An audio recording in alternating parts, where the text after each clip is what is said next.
Y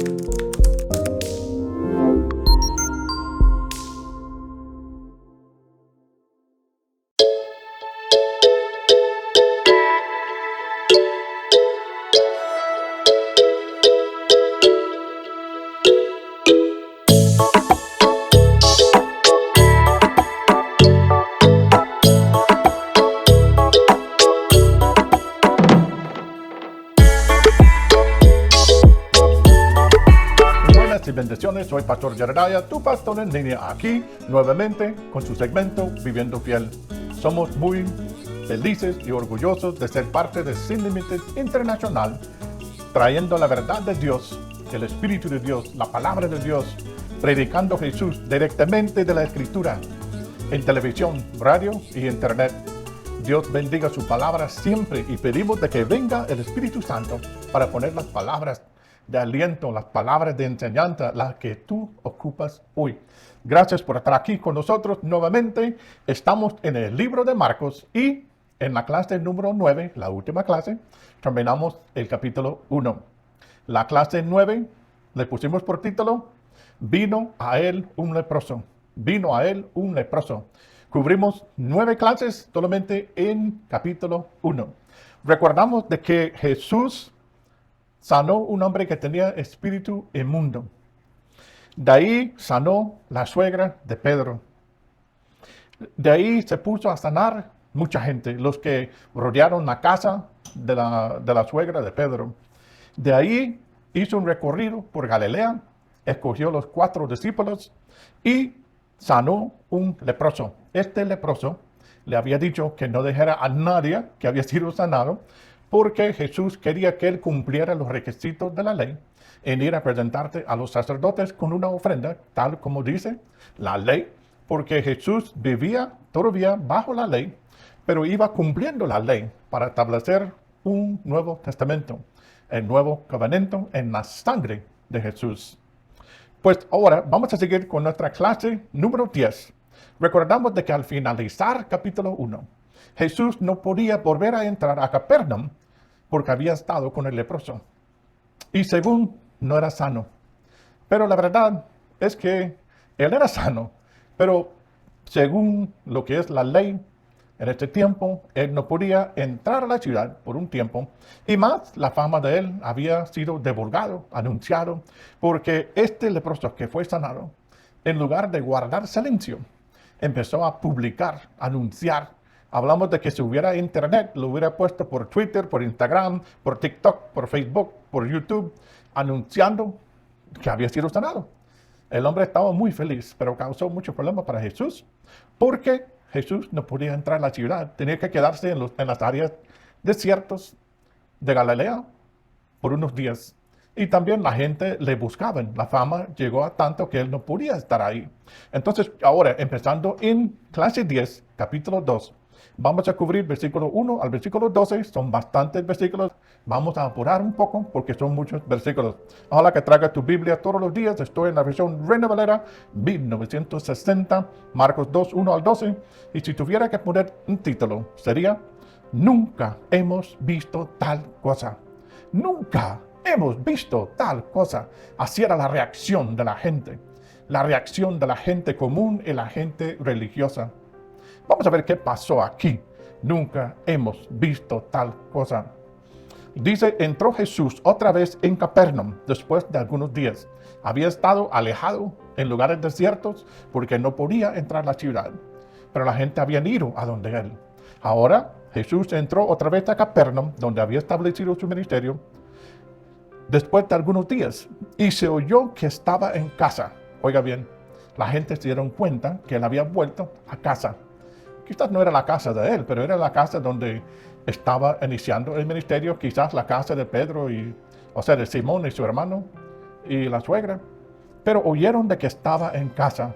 Me hace pensar cómo nosotros en este mundo somos así, ¿verdad? Que si hay una persona famosa, digamos alguien que canta, un Ricky Martin, un Miel San Marcos, mejor Miel San Marcos, o otro, vamos a decir Miel San Marcos. Si él anda viajando por alrededor del mundo haciendo conciertos y es muy famoso, el día que él vuelve a casa, la gente donde él vive A lo mejor saben que él está en casa. Aterriza el helicóptero, viene la limusina, no sé si los tiene, ¿verdad? Pero vamos a decir que la gente sabe de que él está en casa y lo empiezan a buscar en casa. Pues aquí tenemos el caso de que sabían de que Jesús estaba en casa. Casi lo puse como título porque me parecía importante. De que él volvió después de unos días y la gente se dieron cuenta que él estaba en casa. Versículo 2. Inmediatamente se juntaron muchos, de manera que ya no cabían ni aún a la puerta, y les predicaba la palabra. ¿Cuántos han visto una iglesia o una casa o una capilla tan llena de gente, de que la gente no cabe y la gente tiene que parar en las ventanas y parar en las puertas solamente para huir? Yo lo he visto en los años 80 como misionero en Honduras, en San Antonio de las Cabas, en las Delicias de Cuyamel, en Capapán. No era yo quien predicaba, porque en ese tiempo no hablaba mucho español. Israel Flores predicaba, el evangelista mexicano. Y se reunía tanta gente en estas zonas, en este tiempo aislada. No había solamente la calle para sacar madera y senderos, pues. Pero la gente venía de lejos para oír la palabra. Y había tanta gente que ya no cabían en la iglesia. Ya no cabían, paraban en las puertas, paraban en las ventanas, solamente para huir. También en lo que es Copresuma, en Catacamas igual, lo alquilamos en este tiempo, y se llenaba la gente para huir. ¿Quién es el Cristo en estos tiempos? Entonces yo me puedo identificar con esto, que se juntaron muchos de manera que ya no cabían ni aún a la puerta, y les predicaba la palabra. Jesús predicaba la palabra. Versículo 3. Entonces vinieron a él unos trayendo un paralítico, y era cargado por 4, como en una sábana o una cobija. Lo traían jalado, así debe de ser arrastrado, pero lo traían jalado así entre 4. Que era cargado por 4. Y como no podían acercarse a él a causa de la multitud, descubrieron el techo de donde estaba, y haciendo una apertura, bajaron el lecho en que yacía el paralítico.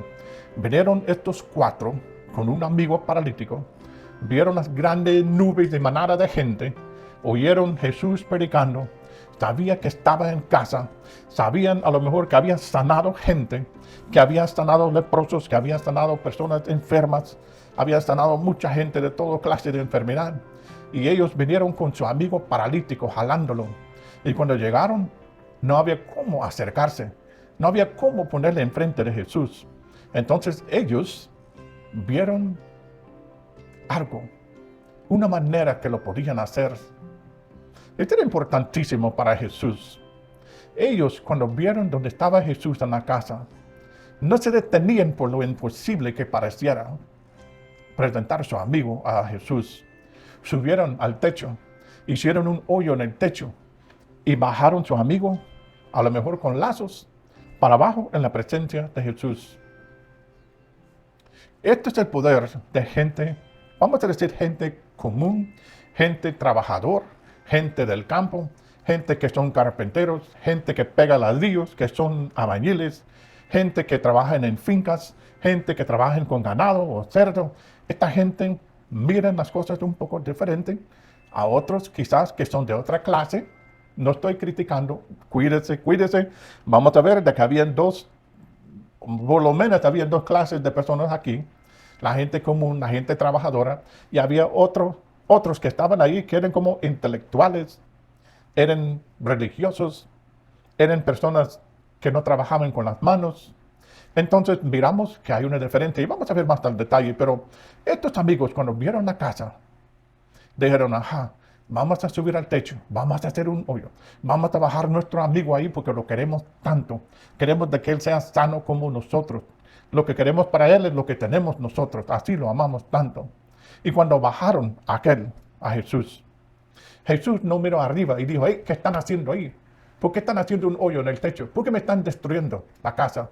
Llama a los oficiales, la policía, marque 911, me están destruyendo el techo. No le dijo nada de eso, nada de eso. Solamente miró y admiró la fe y el amor de lo que estaban haciendo. Había tanta gente y Jesús predicando, y habían escribas ahí sentados que vamos a leer también, observando, tomando notas, buscando cómo pueden reportar como reporteros de CNN, vamos a reportar a los sacerdotes y a los fariseos y los saduceos qué es lo que miramos, qué podemos inventar, cómo podemos vencerlo, cómo podemos hallar algo de alguna forma para destruirlo, para matarlo. Ellos estaban ahí como reporteros de CNN solamente para tratar de hacer algo en contra de Jesús. Por eso son escribas, son como reporteros. Entonces todo el mundo miraba para arriba cuando empezaron a quitar este techo porque entró luz. Lo bajaron. Jesús no les criticó nada. Nada. Dice versículo 5. Al ver Jesús la fe de ellos, dijo al paralítico, hijo, tus pecados te son perdonados.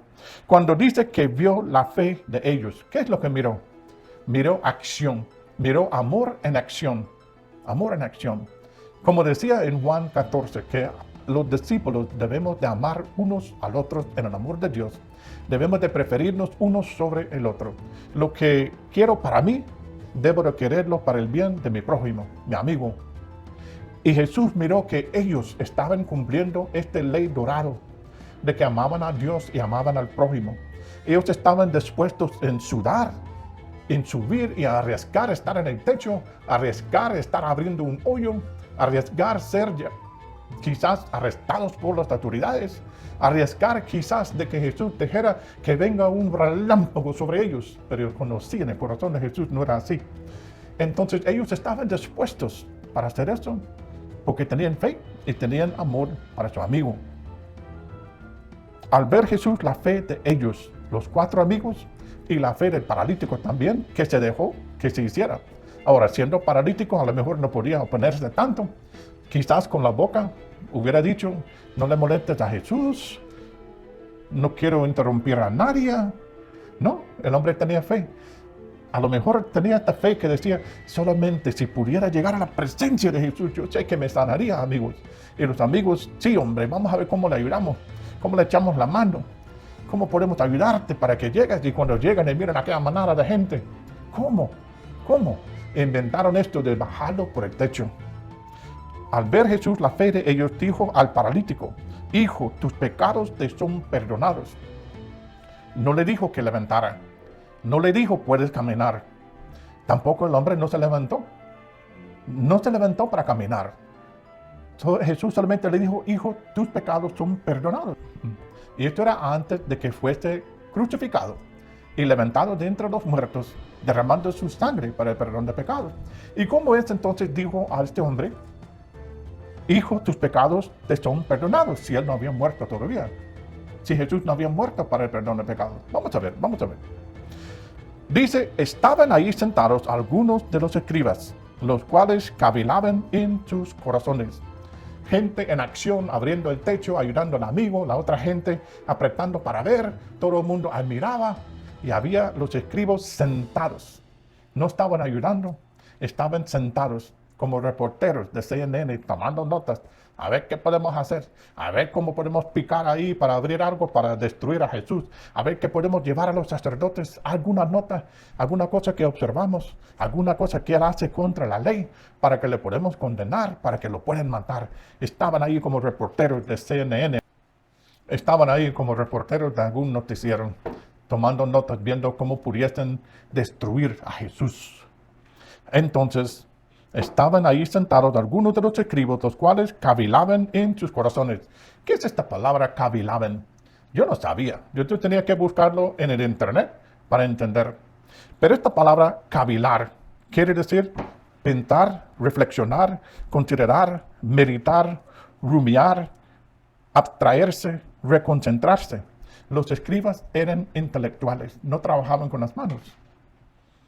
El trabajo de ellos era pensar, escribir, reflexionar. Eso es lo que estaban haciendo, con un propósito para buscar cómo destruir a Jesús. Entonces dice, estaban ahí sentados algunos de los escribas, los cuales cavilaban en sus corazones. Versículo 7. ¿Por qué habla este así? Hablando, ¿por qué habla este así? Yo no sé vos. No, ¿y por qué le hace así? ¿Por qué dice así? ¿Qué es lo que está haciendo? Blasfemias, dice. ¿Quién puede perdonar pecados si no solo Dios? Empezaron a criticar, empezaron a tomar la nota ahí. Este cometió blasfemia, vamos a reportarlo al sacerdote, al fariseo, a los saduceos, al Sanhedrin, para que lo destruyan, para que acaben con él. Cometió blasfemia, digno de la muerte. Así se pusieron la cara, digno de la muerte. Apuntaron, bien apuntado entre testigos. Somos más que un solo saduceo, somos un grupo de saduceos. Todos lo oímos, todos lo apuntamos. Esto es la hora, marca la hora. Comparamos las notas, todos lo apuntamos, todos lo escuchamos. ¿Quién puede perdonar pecados sino solo Dios? Versículo 8. Y conociendo luego Jesús en su espíritu, que cavilaban de esta manera dentro de sí mismo, les dijo algo. ¿Qué fue que les dijo? Jesús no les escuchó quizás por tanta gente, tanta cosa que estaba pasando. Cuando miraba para arriba que bajaban el paralítico, cuando hablaba al paralítico, quizás no los escuchó. Porque no dice que los escuchó, dice, y conociendo luego Jesús en su espíritu, que cavilaban. A veces Dios te puede mostrar algo en tu espíritu, aunque no lo escuchas, quizás no lo veas en tu espíritu, te puedes dar cuenta que están cavilando, pensando, reflexionando. Ellos están considerando, están tomando notas, están meditando, están ruminando. Este ruminar es como una vaca que traga pasto, lo sube, lo traga, lo sube, lo traga, lo sube, lo traga, hasta 4 veces porque tiene 4 estómagos. Estos reporteros escriben, a lo mejor tenían 4 estómagos porque dice que ruminaba, abstraerse, centrarse. Ellos estaban buscando algo para anotar. Y Jesús sabía. Y les dijo, ¿por qué caviláis así en vuestro corazón? ¿Por qué pensás así? ¿Por qué reflexionás así? ¿Por qué lo considerás así?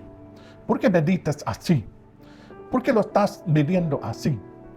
¿Por qué lo estás ruminando así? ¿Por qué lo abstrae así? ¿Por qué lo estás reconcentrando así? Hablando a los escribas. ¿Por qué caviláis así en vuestros corazones? ¿Qué es más fácil decir al paralítico? Es una pregunta para ellos, a los escribas. ¿Qué es más fácil decir al paralítico? ¿Tus pecados te son perdonados? ¿O decirle, levántate, toma tu lecho y anda? Es una pregunta que ellos no pueden contestar. Pero la verdad es que para Jesús las dos cosas son igual. Jesús tiene la autoridad para decir, hijo, tus pecados te son perdonados. Y también tiene la autoridad para decir, soy sanado. Levanta tu lecho y caminas. Para Jesús es igual. Él puede sanar lo que es pecado y puede sanar lo que es físicamente nuestro cuerpo. Jesús hace la pregunta, ¿cuál es más fácil de los dos? Pues no pueden contestar. Pero el punto es que Jesús quiere la gloria para el Padre. Y para Él es igual decir, tus pecados te son perdonados. O levántate y toma tu lecho y camina. ¿Por qué? Vamos a ver por qué es igual. Versículo 10. Pues para que sepáis que el Hijo del Hombre tiene potestad en la tierra para perdonar pecados, dijo al paralítico, a ti te digo, levántate, toma tu lecho y vete a tu casa. Ahora, la primera vez le dice, hijo, tus pecados son perdonados. Ahí se quedó paralítico, no se levantó. Ahí se quedó, pero perdonado. La segunda vez, cuando le habla directamente Jesús, no le vuelve a repetir que tus pecados son perdonados. Ya eran perdonados, ¿para qué repetirlo? Ahora trató lo que es espiritual y ahora hay que tocar lo que es físico. A veces el pecado que nosotros escondimos, el pecado en el cual nosotros participamos y pensamos que hemos escapado con hacer eso, aquellos hotelitos que son afuera de la ciudad, donde hay gente que lleva muchachas, no te escapas. Los pecados tienen consecuencias y a veces hay consecuencias no solamente espirituales, pero consecuencias físicas. A saber por qué era paralítico este hombre. ¿Algún pecado le habrá tenido consecuencias de que fuese paralítico? ¿O es que nació así, paralítico para la gloria de Dios? Parece que hay alguna conexión entre algún pecado grave, algún pecado que tiene graves consecuencias, y el estado de este hombre. Jesús le perdonó los pecados primero para librarlo de los pecados, de la consecuencia del pecado, y de ahí le sanó el cuerpo, porque hasta después dijo al paralítico, a ti te digo, levántate, toma tu lecho y vete a tu casa. Ahora que has sido sanado espiritualmente, ahora que no tienes pecado, ahora que no tienes consecuencias de pecado, ahora levántate, levanta tu lecho y vas a tu casa. Versículo 12. Entonces él se levantó enseguida y tomando su lecho salió delante de todos, de manera que todos se asombraron, todos quedaron atónitos, todos eran maravillados y glorificaron a Dios. Este era el fin de que Dios fuese glorificado. No solamente Jesús, Dios el Padre fuese glorificado, porque Jesús dice, lo que yo digo, lo que yo predico, lo que yo hago, viene del Padre y lo hago para la gloria de Él. Entonces dice al final, y glorificaron a Dios diciendo, nunca hemos visto tal cosa. Todos decían, nunca hemos visto algo así. Alguien que estaba paralítico, que tenía pecado, quizás consecuencia de pecado, no podía ni caminar, no podía ni vestirse, ni comer él solo, que tenía que tener gente para ayudarle. Lo bueno es que tenía amigos, estos amigos le ayudaron. Pero dice, nunca hemos visto tal cosa. Ojalá que tú en tu vida tengas la ocasión de que Dios hace algo tan grande en tu casa, en su negocio, en su ministerio, en su familia, en sus generaciones, tan asombroso, tan bello, con el perdón de pecados y lo que es sanidad divina, que tú puedes decir también, nunca he visto nada así, nunca he visto tal cosa, pero doy gloria a Dios porque todo lo puede hacer Jesús y todo lo puede hacer Jesús para sus hijos y nosotros todo podemos hacer en Jesús. Jesús dijo, yo voy a ir al Padre, pero ustedes van a hacer cosas aún mayor que yo he hecho. Ojalá que quedamos atónitos, quedamos sorprendidos, quedamos con perdón de pecados, quedamos con sanidad divina, de manera que digamos, nunca hemos visto tal cosa. Ojalá que seas súper mega bendecido.